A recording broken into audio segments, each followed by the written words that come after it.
¿Quién sabe cuál es el versículo más pequeño de toda la Biblia? Jesús lloró. Y casi siempre en las cosas más pequeñas es donde se esconden los secretos más grandes, ¿verdad? Las mujeres muy pequeñitas dicen es que los perfumes caros vienen en botellas pequeñas, ¿verdad? Y alguien le dijo, y los venenos también, ¿verdad?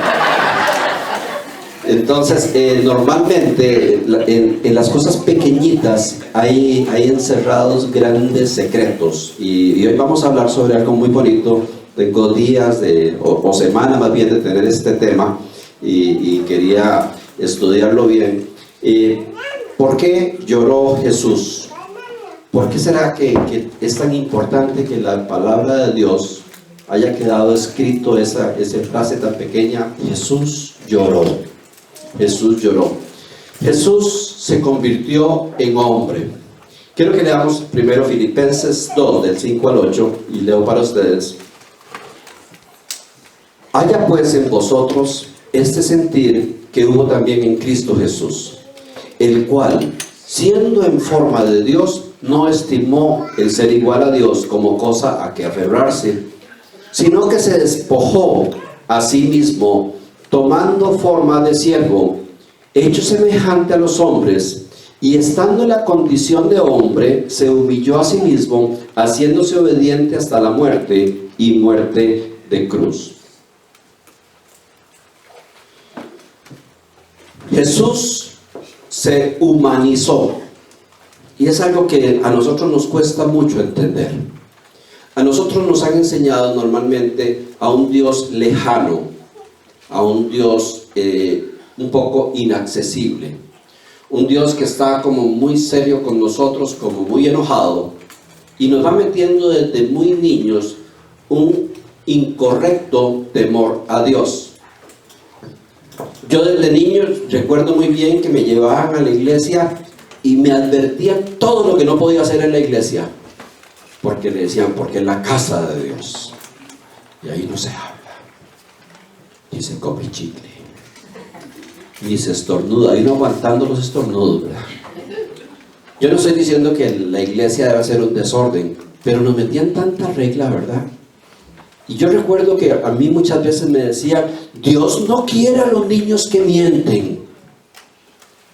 ¿Y ustedes qué creen? ¿Que los quiere o no los quiere?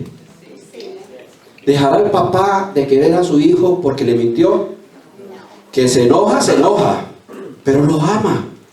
Dios no quiere a los niños desobedientes. Dios no quiere a los niños mentirosos. Ay de usted si sigue haciendo lo que está haciendo, porque Dios lo va a castigar. Porque Dios es grande en misericordia, pero lento para la ira. Y nos presentaron un Dios normalmente tan que daba miedo, ¿verdad? Daba miedo fallarle, y normalmente ayudó mucho las películas y ciertas donde ponían pues a Dios con una gran barba, ¿verdad? Y en un trono y casi con un rayo en la mano viendo a ver a quién se pegaba. Entonces a nosotros el concepto de Dios es sumamente difícil de aceptar. Y como nosotros venimos del linaje bíblico del pueblo de Israel, donde para el pueblo de Israel el nombre de Dios era tan sagrado que ni siquiera se podía pronunciar. El nombre de Dios que le puso el pueblo de Israel es un nombre sin vocales, para hacerlo impronunciable. O sea, para ellos era tan sagrado que le quitaron las vocales al nombre de Jehová y quedó más o menos las consonantes, y de ahí es donde se deriva la fonética de Yahvé, que es más o menos como podría uno decir Jehová sin vocales. Entonces hay tanta cosa con respecto a Dios que nos distancia, y normalmente eso no permite que haya una correcta relación con Dios. Cuando nosotros le tememos mucho a nuestro papá, no podemos tener una linda relación con él. ¿Sí me entiende? ¿O sí me explico? Cuando yo le tengo mucho miedo a mi mamá, por más que la quiero, yo no puedo tener una relación con ella. Porque cada vez que me la acerco no sé si está de buenas o de malas pulgas. No sé si lo que le voy a contar me va a dar un abrazo o un manazo. ¿Cuántos tuvieron una mamá bien enojona? No me levante la mano porque la de menos está aquí. Ya iba a levantar la mano, Ridley, ¿verdad? Cuando uno tiene una mamá muy enojona, uno no se acerca confiadamente. Y por ahí es donde dice que Jesús, siendo igual a Dios, no le importó su condición y se despojó a sí mismo haciéndose hombre. O sea, renunció a toda su plenitud de Dios para hacerse un hombre. Contaba un hombre que iba caminando y majó un hormiguero. Todos saben que es un hormiguero, ¿verdad? Majó un hormiguero. Y donde lo majó, él dice, estas pobres hormigas, quién sabe cuántos meses tienen. Pisó un hormiguero. Si sabían que era hormiguero, pues no sabían que era majar, ¿verdad? Por eso tenemos los muchachos de R2 hoy, para que aprendan español. Pisó un hormiguero. Entonces, cuando él desarmó el hormiguero, él se quedó pensando y dice, saber que estas pobres hormigas han trabajado 24 horas, donde no sabemos cuántos meses, han traído todas las fabricaciones, lo hicieron prácticamente perfecto, y yo llegué y se los despedacé. Entonces él se agachó y comenzó a tratar de armarles el hormiguero. ¿Cree usted que uno pueda ayudarle a las hormigas a armar un hormiguero? Se los echó a perder más, le dio la formita, ¿verdad? Le puso un tubito en el centro y trató de ayudarles. La única forma que este hombre podría hacer o haber hecho para ayudarles a reconstruir su hormiguero era haciéndose hormiga y tomando un liderazgo y decir, vengo a ayudarles. Bueno, ese no es el caso de Jesús, pero es un ejemplo muy bonito de que la gloria de Dios es tan grande y tan fuerte que la única manera que Dios podía correlacionarse con todos nosotros era haciéndose hombre. Y muchas veces no hemos entendido ese verdadero concepto de Jesús hecho un hombre. Y corremos normalmente cuando le fallamos a Dios. Todavía parecemos a Adán escondiéndose. Cuando le fallamos a Dios, normalmente tratamos de huir de Él. Cuando hacemos algo malo, no queremos acercarnos a Dios. Y sabe que cuando nosotros le fallamos a Dios o hacemos algo malo, es el mejor momento donde nosotros deberíamos correr a Él. Yo pecaba tanto, pero tanto, que yo un día le dije a Dios, Señor, ya me da vergüenza venirte a pedir perdón. Porque todos los días, y a veces 2 veces al día. Y yo recuerdo que una vez había hecho algo malo y salí de casa y yo venía con ese, yo que prometí nunca más hacer esto y lo volví a hacer. Y yo venía pidiéndole perdón a Dios, y desde que salí de la casa, Señor, perdóname, yo soy una basura, yo soy lo peor de este mundo, yo no soy hombre, yo no tengo palabras, yo ya no... Y venía yo haciéndome la víctima. ¿Cuántos han orado así alguna vez? Y había 2 hombres orando y uno decía, Señor, yo soy un gusano. Y el otro le cabía, Señor, yo soy una llaga. Señor, yo soy el gusano que vive en la llaga. Y ahí siguieron peleando, ¿saben cuál era peor? Porque a veces queremos conquistar a Dios haciéndonos la peor pitraja del mundo, y más bien desvalorizamos la obra de Dios sobre un asunto que está resuelto. Y recuerdo que ese día yo iba manejando para mi trabajo, y cada vez que yo llegaba a un alto aprovechaba para orar y Señor, ay Señor, perdóname, qué bruto yo, otra vez. Y ya me tocaban el claustro atrás y iba yo, no sepa, Dios mío, perdóname. Y yo sentí en mi corazón, no voy a decir que Dios me dijo, yo sentí como cuando don Ramón se enojaba con el chavo y le decía, ya, y dejadme de esas cosas.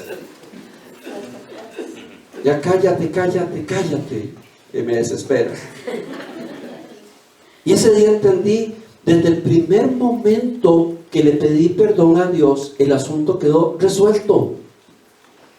Es que a veces creemos que tenemos que hacer algo más para que Dios nos perdone.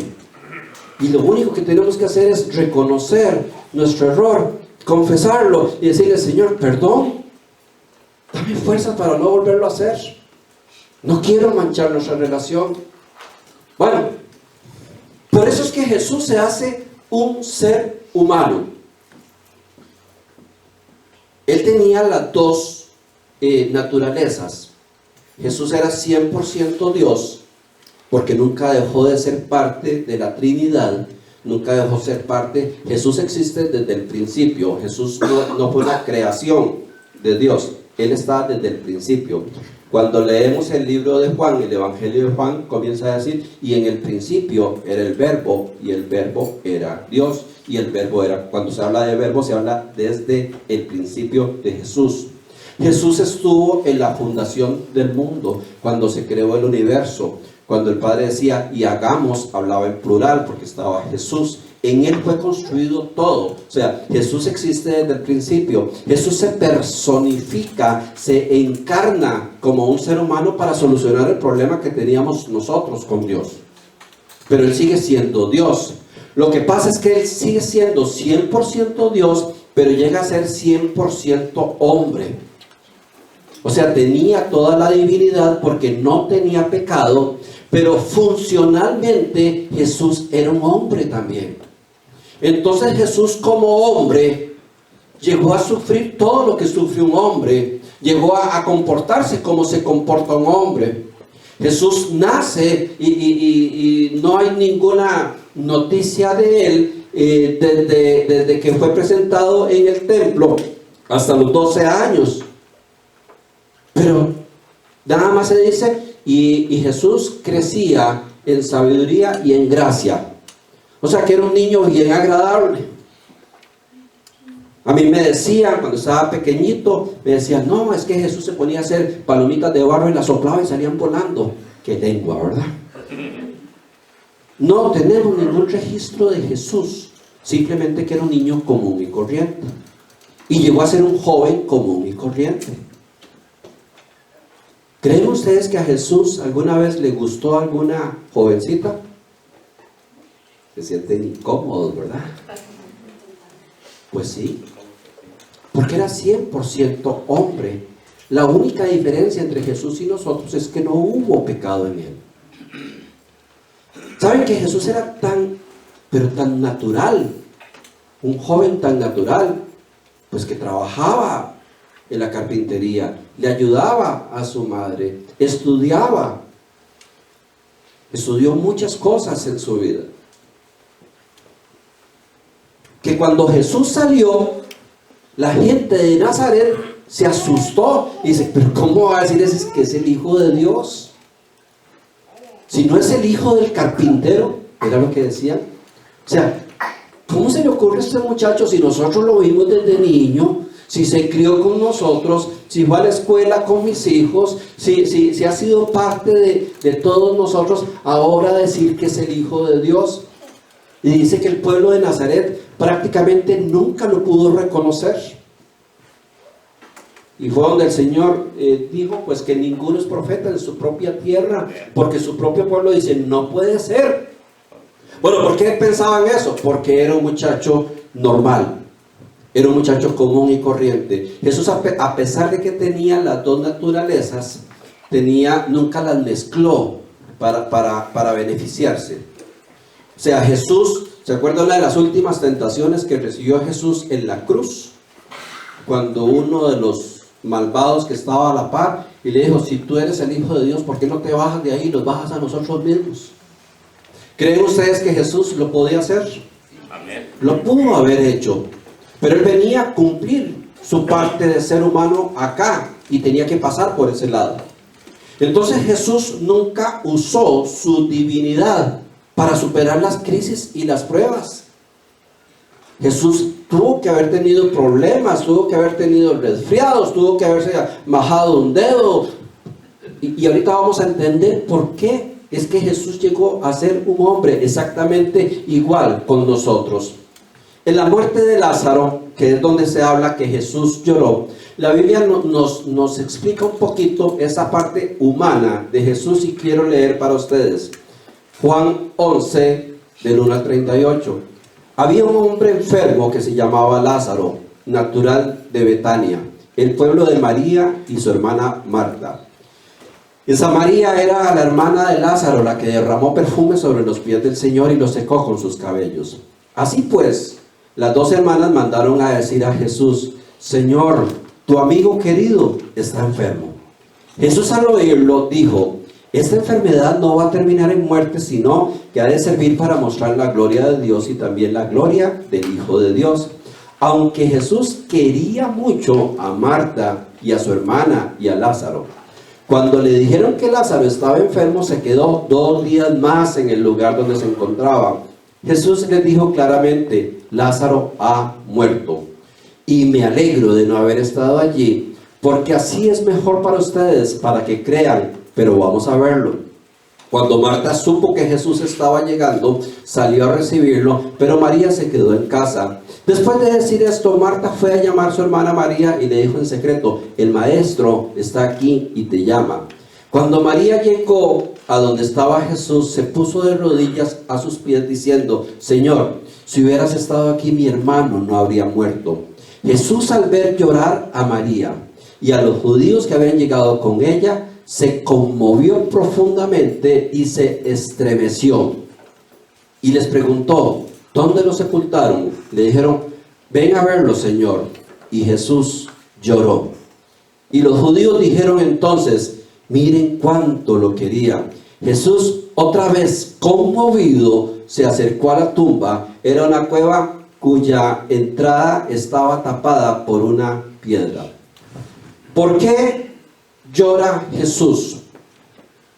Y quiero explicarles algo, porque hay una explicación teológica que alguien sacó y se hizo muy popular, y que nos dice: Jesús no lloró por Lázaro, por la condición. Jesús lloró por la incredulidad de la gente. Y cuando escuché eso me puse a estudiar. Dice: Jesús llora de ver cómo es posible que no crean en mí, que yo lo puedo. Entonces, cuando uno tiene una duda, cuando uno tiene dos posiciones teológicas, bueno, Jesús o lloró del colerón porque nadie creía en él. Esas son las dos posiciones teológicas.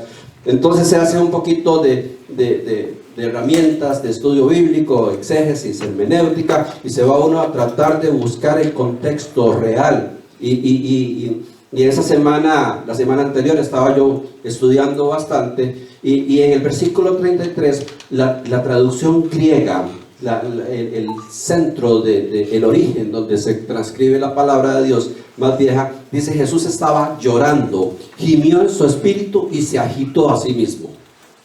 En el versículo 38 dice: Jesús estaba gimiendo. Entonces quiero que entiendan, iglesia, que Jesús se comporta en la muerte de Lázaro como cualquier ser humano. Como cualquier ser humano. Si Jesús estuviera llorando porque la gente no le creería, no se estaría comportando como un ser humano. Porque si escuchamos bien la historia, es un dato especial que aparece ahí. Cuando le mandan a avisar a Jesús que murió Lázaro, le dicen: tu amigo querido ha muerto. O sea, no fue que murió cualquier persona. Tu amigo querido. Otras versiones dice prácticamente el amigo íntimo, el que más amaba, había muerto. Y agrega un énfasis y dice: y es que Jesús a María y a Marta las amaba muchísimo. Entonces yo quiero que nos vayamos un poquito a ver a los antecedentes, a ver quiénes eran María, Marta, y por qué Jesús les amaba tanto a ellas. Porque son muy pocas las veces en la Escritura donde Jesús llora por algo, y aquí está llorando por la muerte de un amigo. Ellos vivían en Betania. Si hubiera sido Oklahoma, es Bethany. Nosotros vivimos por aquí. Ustedes están en la casa de María y Marta. La casa de María y Marta eran dos amigas de Jesús. Es muy posible que eran amigas hasta de la infancia, que eran gente de años de conocerse. No sé si usted tiene un amigo personal de esos con los cuales ha pasado momentos feos, momentos bonitos, y uno dice, esta es mi sangre, ¿verdad? Este sí me entiende. Con él es como me siento cómodo. Y es el único lugar en la Biblia donde se nos muestra que Jesús iba a descansar a la casa de María y Marta. No hay ningún dato de que Jesús hiciera algún milagro o que Jesús reuniera a una gran cantidad de personas o cantidades de personas. Lo que se habla de la casa de María y Marta era una casa donde se reunían como amigos.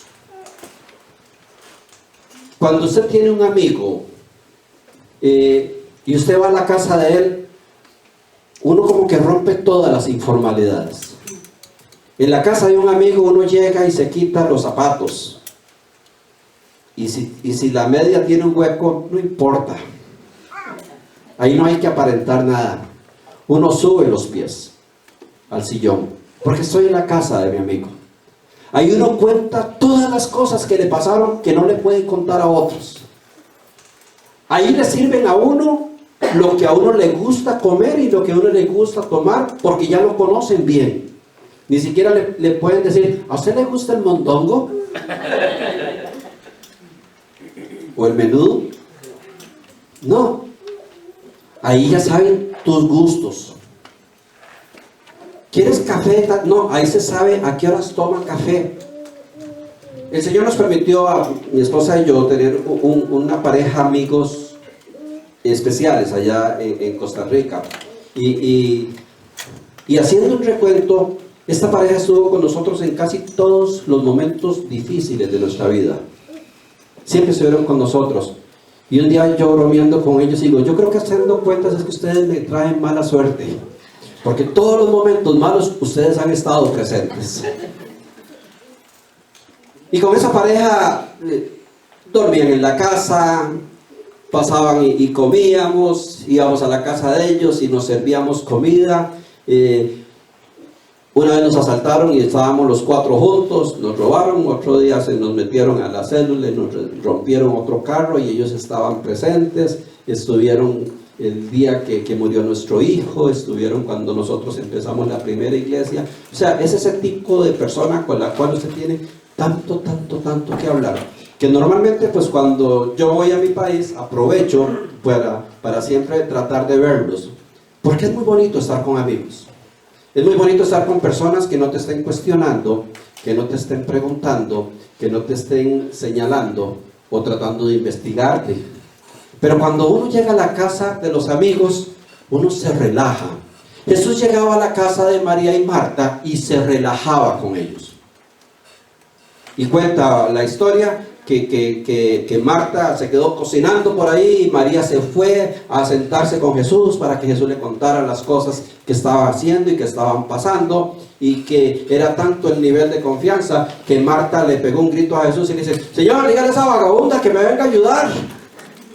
Es que la Biblia lo dice muy serio, ¿verdad? Está bien, yo cocino y ella sentadota ahí, ¿verdad? Y entonces le dijo, no, es que ella escogió la mejor parte. Más bien, deje usted de estar haciendo y véngase a conversar un rato con nosotros. Pero todo en ese contexto. Iglesia, nosotros tenemos que entender a un Dios más cercano, un Dios que fue más humano. Nos lo han hecho como que Jesús andaba casi como flotando en el aire. Y que todas las frases de Jesús eran, no, Jesús fue 100% humano. Jesús tenía que tener su humor, y un humor bien bonito, porque tenía un carisma. El carisma es esa facilidad que tiene la gente de conectarse con los demás, y Jesús tenía un carisma muy especial, donde lo seguían viejitos, lo seguían niños, lo seguían hombres, mujeres, jóvenes. Todo el mundo quería estar cerca de él. Y recuerden bien que Jesús en ese momento no se le veía como el Hijo de Dios. Se le veía simplemente como una persona de moda. Los historiadores dicen que la mayoría de gente que seguía a Jesús lo seguía porque era algo muy lindo andar detrás de él, todo lo que enseñaba y todo lo que hacía. Pero no podemos ver a un Jesús así como tan serio, tan formal, tan metódico, porque le quitaríamos la humanidad de Jesús. Por eso es que la Biblia nos permite ver a Jesús en diferentes cosas. Jesús una vez dice que hizo un milagro y se emocionó tanto que salió pegando brincos. Dice regocijó, pero cuando te vas a la palabra original, dice que giró dando vueltas. ¡Sí! ¡Lo hice! Emocionadísimo. No es como las películas de Hollywood. Se sanó. Ven paz. No lo hubiera seguido nadie. Era un hombre especial, un hombre que atraía a las personas. Era un hombre que se comunicaba, que expresaba sus sentimientos. Varias veces vemos a Jesús conmovido. Vio a una mujer donde llevaba a su hijo y se detuvo, llevaba el ataúd de su hijo para enterrarlo y se detuvo y se entristeció y vio el dolor de esa persona. Yo no puedo ir a velas ni funerales porque termino llorando. O sea, usted me lleva a la vela de cualquiera y yo salgo llorando sin verlo porque me conmueve el ambiente. Y una vez en Guatemala me pegué una llorada y no supe quién estaban enterrando, ¿verdad? Pero lloré. Y yo sé que la mayoría de nosotros, si nos ayudan un poquito, lloramos, ¿verdad? Bueno, pues Jesús se conmovía, se entristecía, se preocupaba, sonreía, se enojaba, se contentaba.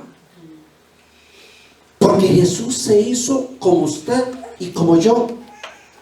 Tan humano como usted y como yo. La casa de María y Marta era un refugio que tenía Jesús para apartarse de las multitudes y pegarse un relax con sus amigos. Cuando eres pastor,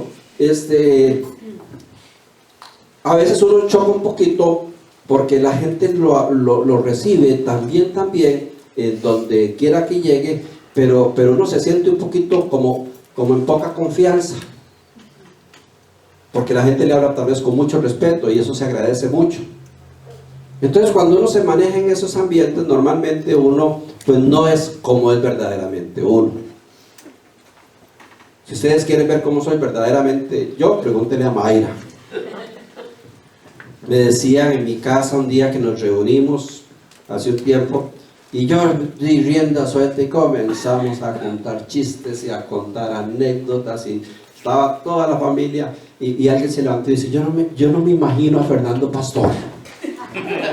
Sí, es un charlatán. Dice, ¿qué clase de iglesia? Y le digo, ustedes no me van a creer, pero en la iglesia creen que yo soy serio. Porque uno normalmente es como realmente es en la intimidad, donde uno puede contar y decir cualquier cosa y reírse y todo.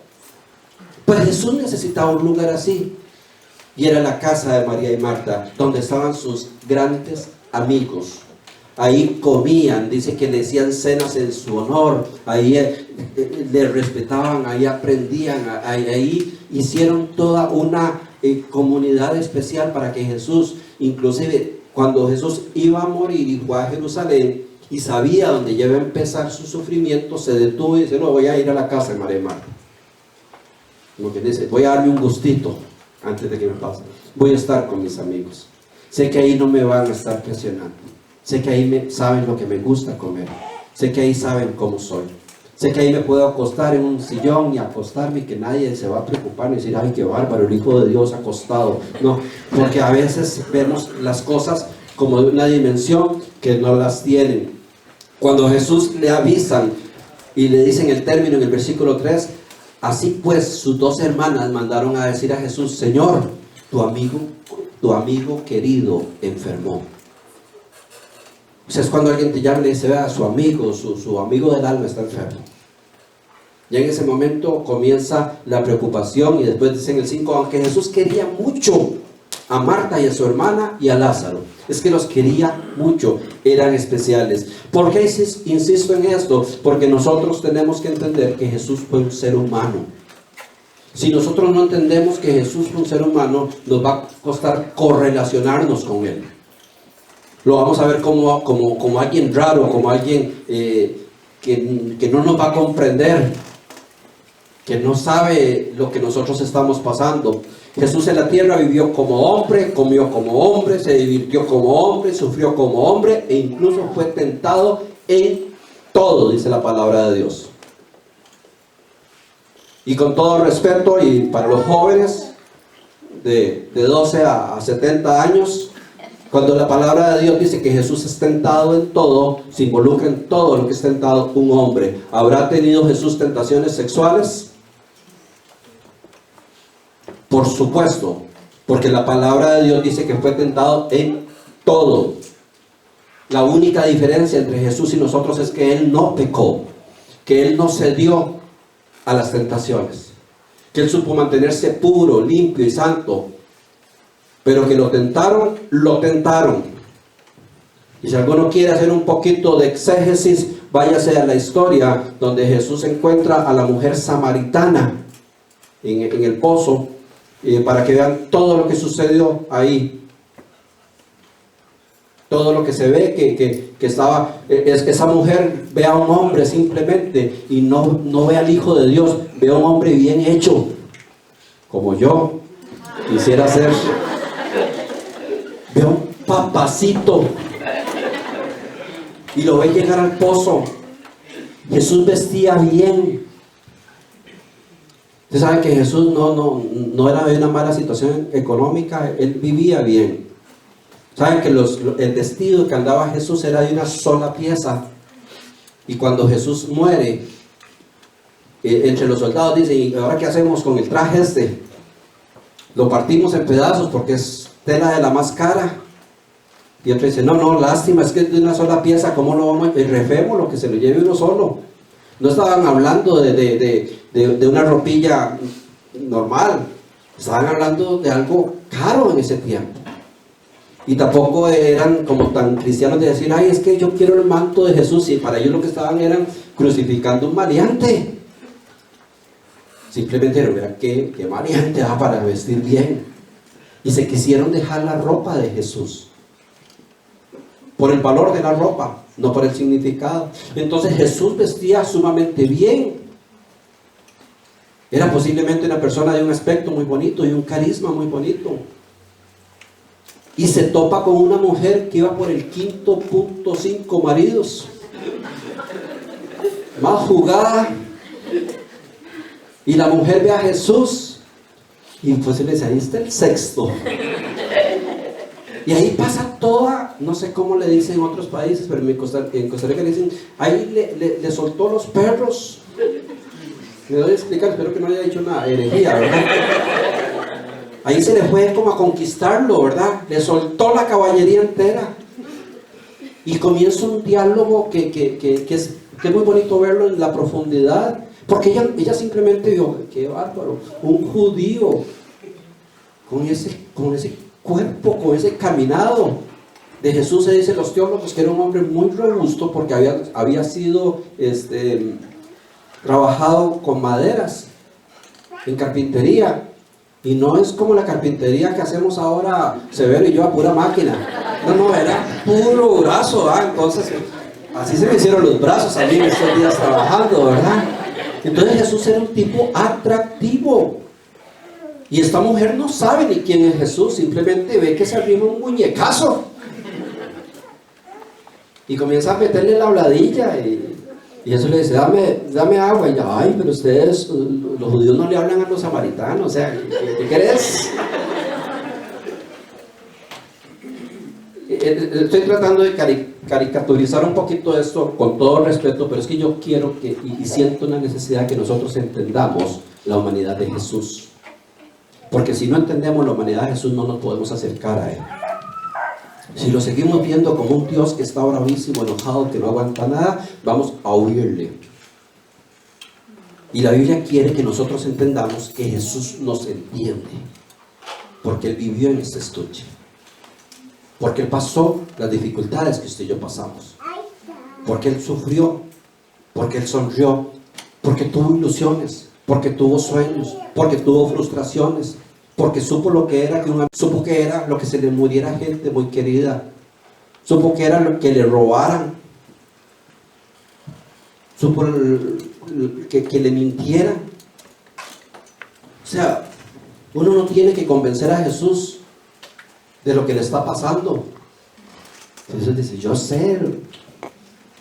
Y ahorita entramos a una parte un poquito más complicada. Dice en Hebreos 2:7, cuando habla de Jesús y por qué Jesús es tan humano, y quiero que lo escuche muy bien.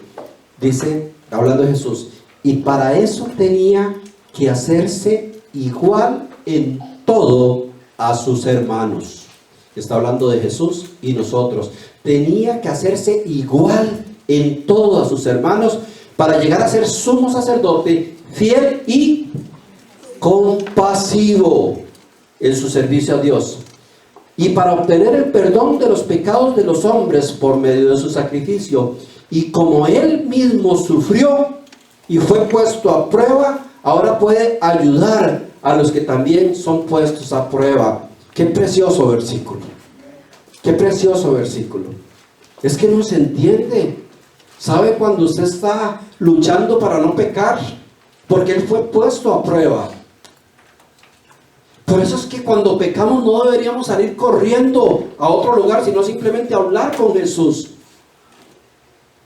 Y Jesús en su humanidad, siendo el sumo sacerdote, el representante nuestro, nos va a decir, yo te entiendo.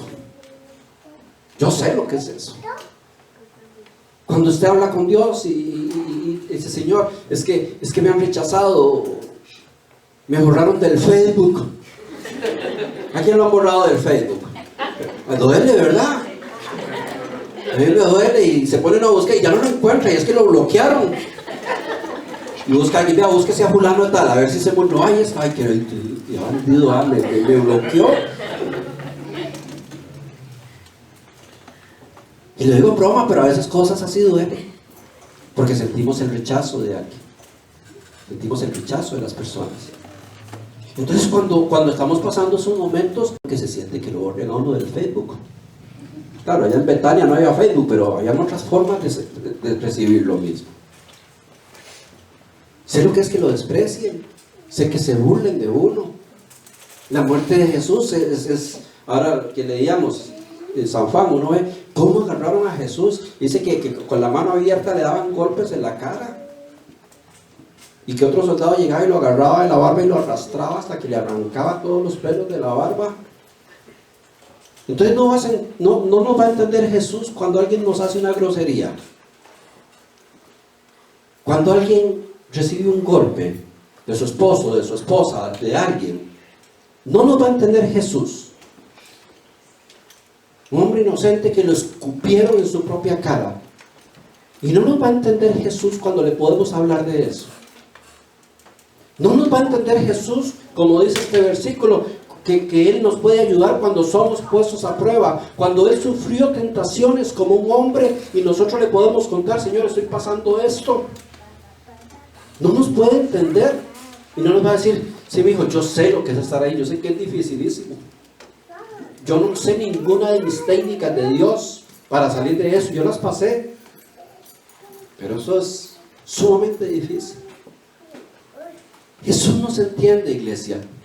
Y en Hebreos 4 reafirma esta palabra. Dice, porque no tenemos un sumo sacerdote incapaz de compadecerse. Es que escuche la palabra, compadecerse de nuestras debilidades, sino que uno que ha sido tentado en todo de la misma manera que nosotros, aunque sin pecado. Así que acerquémonos confiadamente al trono de la gracia para recibir misericordia y hallar gracia que nos ayude en el momento que más nos necesitamos. Y aquí está la palabra clave: acerquémonos confiadamente. Por eso es que tenemos que entender que Jesús fue un hombre que vivió y sufrió. Por eso es que tenemos que entender por qué lloró Jesús. Jesús lloró como una muestra del 100% de su humanidad. Él llega donde está el asunto, donde está el problema, y él ve a sus amigas en un llanto vivo. Los que vienen llorando con él. Cuando llegas donde alguien que acaba de perder un ser querido y lo ves llorando, te quebrantas. Más si lo amas, más si conociste a la persona. Jesús no lloró como enojado, diciendo, ¡ay, qué incrédulos! No me creen. No. Y otro error teológico es que se dice, es que ya Jesús sabía que lo iba a resucitar, y no es cierto. Jesús le había pedido a Dios que lo levantara. Había hecho una petición como hombre a Dios para que lo levantara. Pero Jesús no era que venía ya como haciéndose voy a hacerme que lloro porque yo sé que lo levanto. ¿Sabe que cuando el Señor llama a Lázaro y le dice, ve, levántate y camina? Cuando lo ve caminar, dice que inmediatamente levantó sus ojos al cielo y dijo, gracias Padre por haberme escuchado. Hasta ese momento se dio el milagro. No era que Jesús decía, yo sé que lo voy a... No. Le había pedido al Padre. Y creo, eso no es ningún fundamento, creo que por eso Jesús se quedó 2 días más allá, clamando a Dios que levantara a su amigo. Jesús había pedido al Padre que resucitara a Lázaro, porque sabía que estaba muerto. Jesús estaba proclamando que eso iba a ser para bendición y para gloria del nombre de Dios. Pero Jesús no la traía 100% seguro. Dio un paso de fe. Lázaro, levántate y sal. Como el que damos nosotros cuando oramos por alguien. Yo declaro en el nombre de Jesús que puede ser sano en el nombre de Dios. Pero tengo que esperar la voluntad de Dios. Yo oro por alguien. Señor, te pedimos que tengas misericordia, que esta enfermedad sea para glorificar tu nombre, que esta persona se levante como un testimonio, que sea para que muchos crean, para que toda esta familia crea. Pero siempre pensamos y decimos, pero hágase tu voluntad y no la mía. Yo no soy quien para exigirle menos, sana en el nombre de Jesús. Y si no, ¿quiénes somos nosotros? Pues el mismo Jesús en su humanidad le pide a Dios que tenga misericordia para levantar a Lázaro. Y nos da la clave cuando apenas lo vio y dice, gracias Padre por haberme escuchado. ¿Sí me están siguiendo? Por eso necesitamos meternos tanto en la palabra de Dios, porque yo no estoy inventando nada, simplemente leyendo. Gracias Padre por haberme escuchado. Gracias porque todo lo que te pedí que este hombre se levantara, se levantó. Jesús no era un mago, ni andaba una varita mágica para decir, salvo. No, le pedía al Padre su opinión al respecto. Clamaba a Dios, intercedía. Entonces estamos viendo a un Jesús más parecido a nosotros. Ahora que está de moda este montón de apóstatas en las iglesias haciendo barbaridades y que hacen que la gente crea. Agarran a un enfermo que está en una silla y se sana en el nombre de Jesús, y el más sentado que un fresco de balines, ¿verdad? Levántate en el nombre de Jesús. Y al rato ya como no se levantó dice, déjelo, en 24 horas se levanta, mientras le da tiempo de irse. ¿Han visto cosas así? Va a ver, a partir de mañana va a empezar un proceso de sanidad. No es cierto, porque nosotros no podemos apantallar a nadie con milagros, porque Jesús no lo hizo. Jesús intercedía como nosotros tenemos que interceder. Le pedía al Padre que tuviera misericordia. Clamaba a Dios cada vez que tenía que hacer algo. Tan humano como nosotros.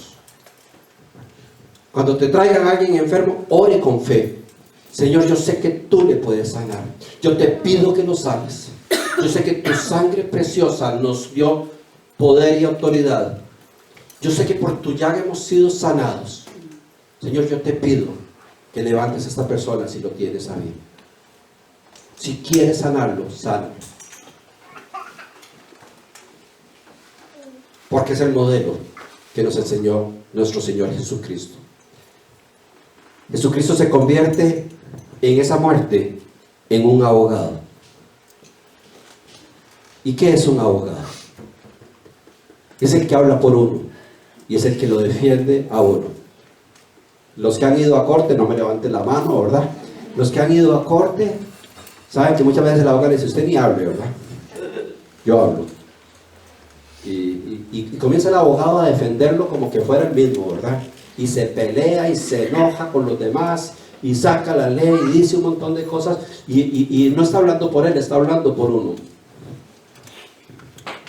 Y dice, 1 Juan 1:2, dice: hijitos. Juan hablaba con mucho cariño. Hijitos, estas cosas les escribo para que no pequen. Pero si alguno peca, tenemos abogado para con el Padre.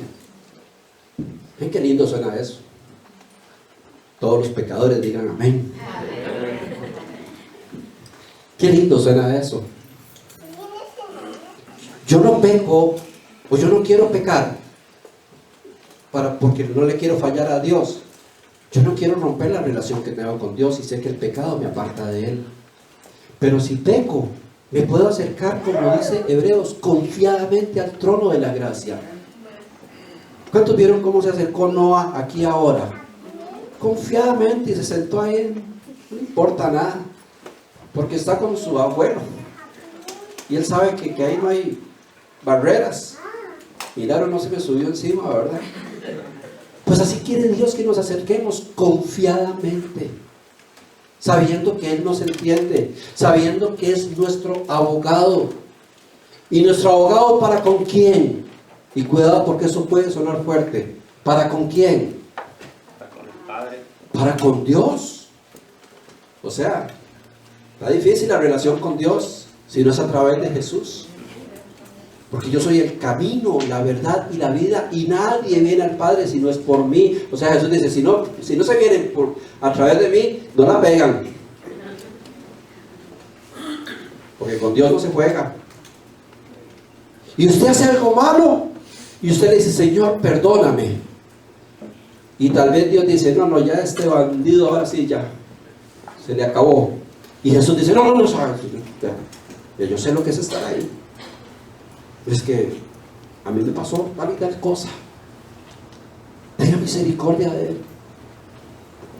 Con todo cuidado y respeto, entienda esto: Dios, en su soberanía y grandeza de Dios, no nos puede entender a nosotros como nos entiende Jesús. Hay una diferencia entre Dios y Jesús, porque Jesús vivió, se hizo hombre, pasó toda la prueba y sabe todo lo que es. Dios en su perfección no lo pasó. Por eso es que necesitamos un abogado para con Dios. Porque sí es cierto, el asunto con Dios es complicado, con Dios no se juega. Veámoslo cómo actuaba en todo el Antiguo Testamento. Era un Dios amoroso, protector y de todo, pero serio, ¿verdad? Pero a través de Cristo nos cambia la historia. Y Él se presenta como nuestro abogado. Y que Dios dice: no, hasta aquí me la hizo, Jesús se mete y dice: no, papá, tranquilícese, cuente hasta 10, ponemos un vasito de agua. Yo le voy a explicar: es que Fernando está en un proceso, no lo mates todavía, démosle un chancecito más, démosle 6 meses más, Él está cambiando, Él va mejorando. Y ahí está Jesús intercediendo por nosotros, siendo el abogado de nosotros. Hijitos, estas cosas les escribo para que no pequen, pero si alguno pecado, recuerde que tienen abogado ante Dios. Por eso es que yo de la mano del brazo de Jesús no me suelto ni medio paso, porque ese es mi defensor. Ese es el que yo corro al Señor, antes de que el Padre mande una orden ahí, dígale que me tenga compasión, porque se compadece de nosotros.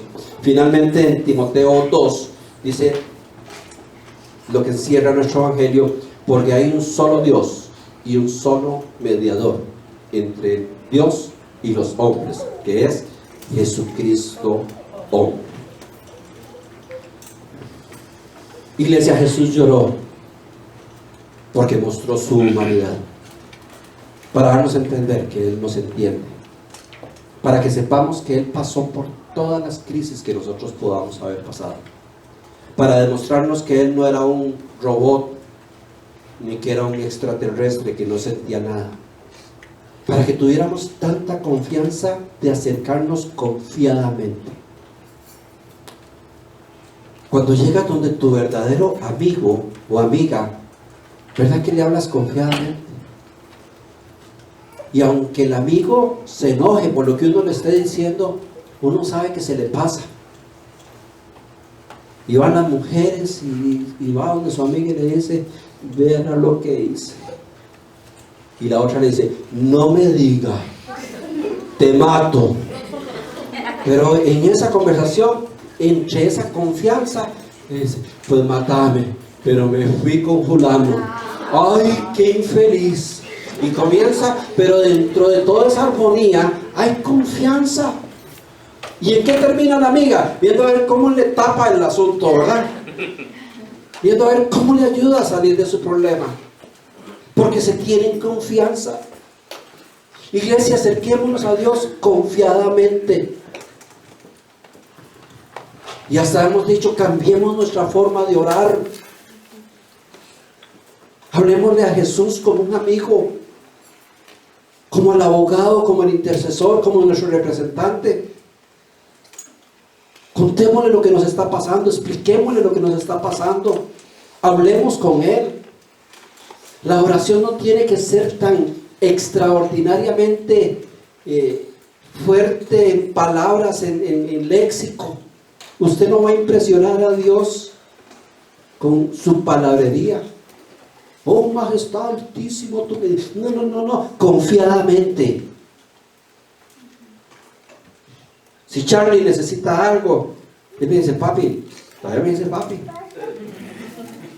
No, pa. Ay, era que me pasó esto y esto. Y yo no entiendo. Pero si Charlie entra a la casa y dice: oh, santísimo papá, he venido ante ti porque sé que solo tú puedes socorrerme, préstame $20. Le digo: Charlie, deje de fumar marihuana y cálmese. Porque tenemos una relación de confianza. No tienes que apantallar a Dios. Jesús se paraba con los fariseos y les decía: estos, lo que están diciendo son vanas repeticiones y grandes palabrerías, ni siquiera para impresionar a Dios, para que todo el mundo diga: ¡ay, qué bárbaro para orar bonito! Yo en la iglesia decía: que ora el hermano fulano, que ora tan bonito. ¿Quién ora bonito? Si es hablar con Dios. La diferencia es la confianza que le tengamos a Dios. No estoy hablando que le irrespetemos, no estoy hablando: bueno, hagamos lo que nos dé la gana. No, busquemos la santidad, porque fue lo que Jesús nos mostró. Pero si fallamos, acerquémonos confiadamente. Si pasamos malos momentos, acerquémonos confiadamente. No saque un tiempo de oración extraño. Hable con Dios como que estuvieras hablando con tu amigo. Señor, me dolió tanto que me hicieran tal cosa. Usted vio la cara que me hizo esa persona. Veas que me sentí como que me hubiera metido una puñalada. Me dejó con la mano extendida y me volvió la cara. ¿No será más fácil hablarle a Dios confiadamente? Porque Él nos entiende. Porque Jesús lloró. Y todos los que estamos aquí hemos llorado. Todos hemos llorado. De tristeza, de cólera, de rabia, de dolor. Todos hemos llorado. Iglesia, acerquémonos confiadamente al trono de la gracia y obtendremos ahí misericordia. Póngase en pie, por favor.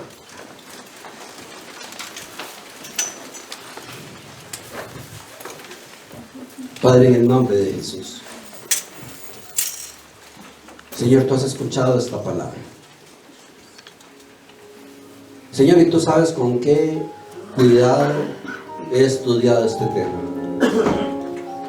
y todo lo que hemos hablado sobre este tema, porque no quiero decir cosas que desvíen a la gente de la verdad. Pero he sentido la necesidad, Señor, de explicarle a las personas cómo eras tú, Señor. Cómo fuiste en esta tierra. Qué tan humano has sido. Cómo nos conoces de bien. Cómo lloraste, cómo lloramos nosotros. Cómo te enojaste. Cómo reíste y cómo tenías amigos. Señor, para que aprendamos a acercarnos a ti confiadamente, como nuestro amigo, como nuestro abogado, como nuestro intercesor, como el mediador, el que te atraviesa después de nuestras faltas para con el Padre a defendernos, a alcanzar misericordia de parte de Dios a través tuyo. Yo te doy gracias, Señor, por todo lo que nos enseñaste, por tu amor, por tu misericordia, y porque fuiste 100% humano y me conoces. Y cuando me ves luchando, y aún cuando me ves en el suelo, puedes sentir lo que uno siente. Gracias, Señor, por tu amor, por tu misericordia, porque son nuevas cada día. Yo declaro bendición de Dios sobre esta iglesia, sobre cada uno de los que estamos aquí, desde el más niño hasta el más grande, para que esta palabra se haga una rema, se haga vida, y que nuestra relación contigo mejore cada día más, para obtener más misericordia y para crecer con respecto a tus planes. Yo declaro la bendición de Dios en nombre del Padre, del Hijo y del Espíritu Santo. Amén y amén.